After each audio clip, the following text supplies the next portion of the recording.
Gimana Ustaz? Itu ada para ulama tuh menyampaikan ini, Dok. Bahwa seperti yang kemarin dokter jelaskan tuh. Waktu ilustrasi sekolah. Jadi kalau bel teng itu senang semua lari teriak-teriak lari pulang atau istirahat gitu kan. Itu ternyata memang ulama pun membahas itu bahwa perlu rehat. Perlu rehat. Dan saat rehat itu kita bahagia. Dan ternyata seingat saya Imam Ibnu Qayyim juga menyampaikan bahwa rehatnya fisik itu rahatul jismi itu qillatut ta'am. Jadi rehatnya fisik itu dengan sedikit makan. Nyambung dengan bener berarti ya? Bener ya. Oke. Tapi hati rohatul qalbi tidak makan.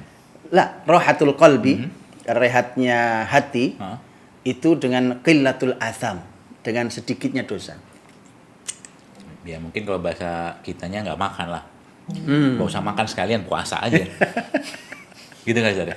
Jadi artinya gini, kalau bicara tentang kebersihan hati, hati yang salim itu memang harus dikurangi betul yang namanya dosa. Karena memang dosa itu yang mematikan hati. Okay. Masalahnya gitu, ada hadis yang ini hadis sahih riwayat Muslim yang menyampaikan tentang masalahnya hati kita itu setiap saat diuji Allah. Setiap saat. Dan ujiannya beda-beda. Makanya kita berlindung kepada Allah, mudah-mudahan kita ini tidak diuji dengan sesuatu yang kita tidak sanggup.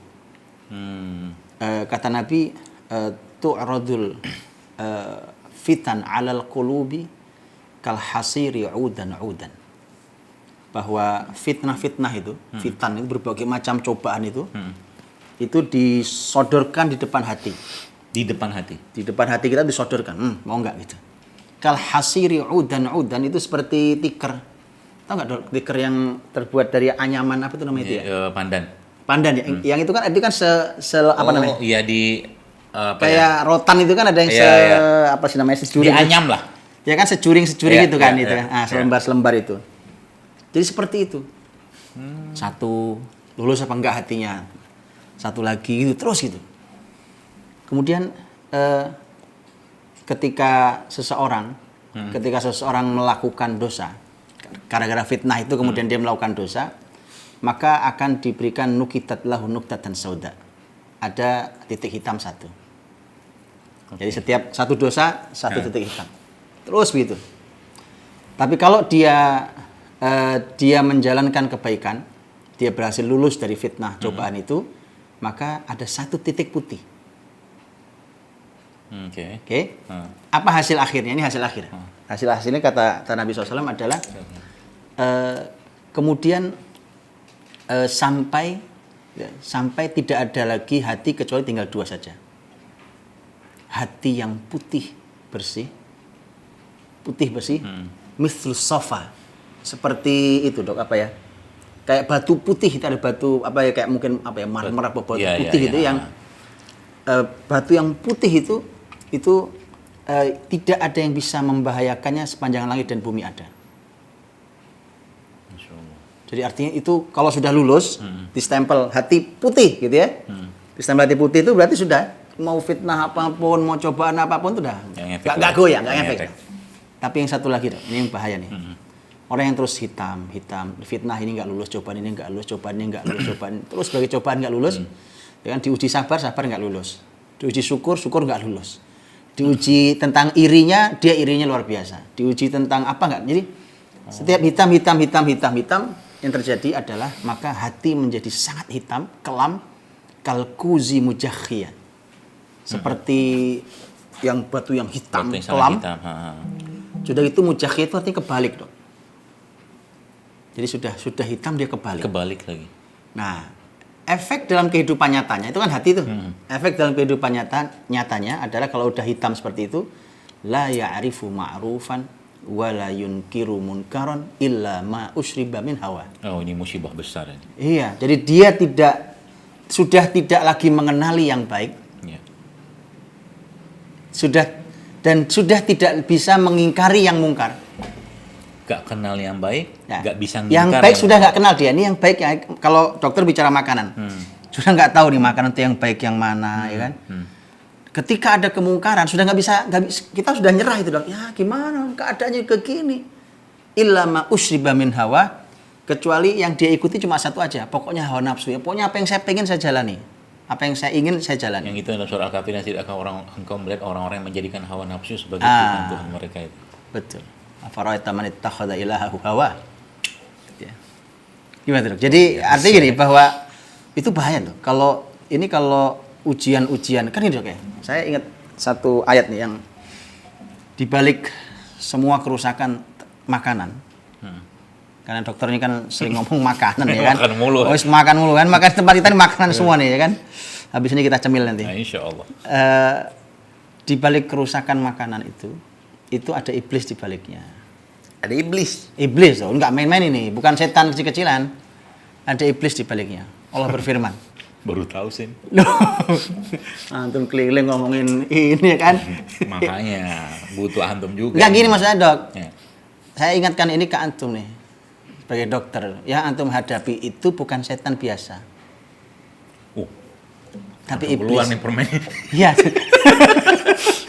Yang antum hadapi itu iblis.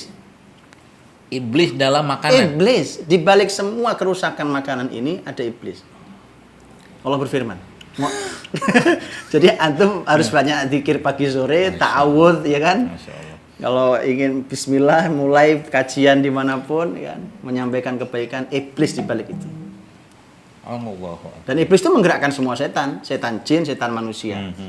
Mana ayatnya Allah berfirman, ya Yohanes, kulu mimma fil ardi halalan thayyiba. Lanjutin. Wala tattabi'u khutuwatis syaitan. Innahu lakum aduwwum mubin. Innama ya'murukum bis-su'i wal fahsya'i wa an taqulu 'ala Allahi ma la ta'lamun.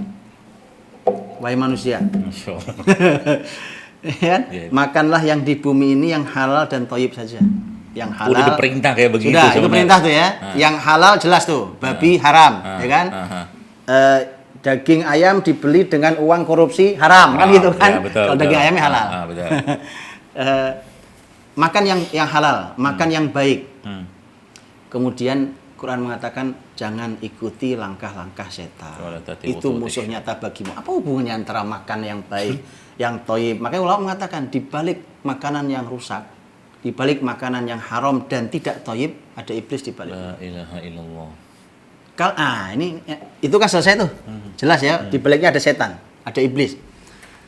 Efek dari makan yang buruk karena tergoda itu adalah innama ya'murukum bisu. Jahat-jahat orangnya. Kalau makanannya sudah jelek tuh, Dok, itu asu wal fahsya, keji perbuatannya. Wah, keji. Keji itu di Quran sering diungkapkan untuk mengungkapkan masalah seksual, zina segala macam. Wa antaqulu 'ala Allahi ma la ta'lamun, dan ini paling buruk. Kamu bicara tentang Allah yang kamu tidak tahu. Makanya mulai banyak. Makanya kemudian kan ada ya, tidak tahu ya, tidak pernah muncul ini sebelum-sebelumnya. Mungkin 20 tahun lalu saya belum pernah mendengar. Umpamanya gini, Dok. Bagaimana begitu vulgarnya sebagian anak-anak muda Indonesia menunjukkan bicara yang sangat buruk tentang Allah dan Rasulnya. Oh iya. Ya kan, di negeri ini enggak, di negeri ini 20 tahun lalu setahu saya enggak ada anak-anak muda berani kayak gitu. Dan kalau boleh ditebak tuh salah satunya adalah karena makanan ini jelas buruk yang ayatnya. mereka makan. Jadi sekarang kalau ada orang udah jelas-jelas gitu makan tuh nggak toyib, nggak sehat, masih dimakan juga, itu namanya apa itu? Nah, orang kayak begitu kategorinya apa? Saya dulu pernah ngomong, saya bilang ini orang dolim, saya bilang. Dolim lah, maksudnya dia menzolimi dirinya, udah ngerti nggak sehat tuh makanan. Oke lah sekali-sekali, tapi tiap hari dimakan. Menurut saya sih zolim, nggak tahu. Menurut saya seperti apa? Masuk nggak ke kategori zolim? Zolimul li nafsih nih ya, menzolimi diri sendiri. Kalau dia suguhkan ke orang lain menjadi bayangkan kalau apalagi kalau kezaliman itu dipabrikasi, Dok. Sampai saya bilang, ada seorang teman saya, dia pengusaha kuliner, saya bilang, cobalah, saya bilang, antum pernah kepikiran nggak? Antum bikin restoran lah ya. Antum pernah kepikiran nggak bikin restoran kayak begini? Berapa banyak orang sakit gara-gara makanan antum ini? Diem dia, Ustaz. Antum bikin makanan yang bikin sakit orang. Dia ketawa-tawa aja. Terus kalau saya begitu dosa nggak? Dosa, orang itu udah tahu. Saya bilang. Kabar terakhirnya, dia mau hijrah. Mau jualan makanan saya, mau jualan kurma. Bagus ya. Bagaimana bro? Aduh kan kuliner sehat. Kenapa enggak ya? Bisa lah, restoran Yasvini. Warung Yasvini. Jadi kayak ini ya.